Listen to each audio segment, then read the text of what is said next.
Bakit nga pala yung iba? Masyadong takot sa kaluluwa. Nakakatakot naman talaga. Kahit sino natatakot sa kaluluwa eh. Kaya pala. Kasi nung naglalakad kami ng katrabaho ko na sexy ang suot, ang sabi ng mga grupo ng mga kalalakihan, Miss, kitang-kita na yung kaluluwa mo. Bakit?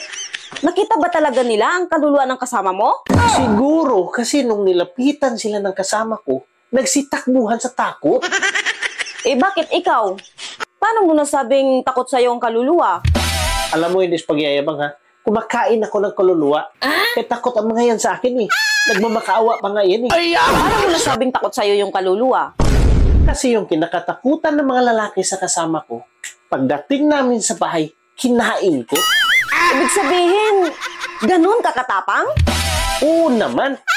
Yun yung time na nagmamakaawa na sa akin yung kaluluwa. Alam mo yung iba, sobrang takot na takot dyan. Pero ikaw, kinain mo lang? Paano nagmamakaawa sa'yo yung kaluluwa? Ang sabi niya, tama na, tama na. Sarap.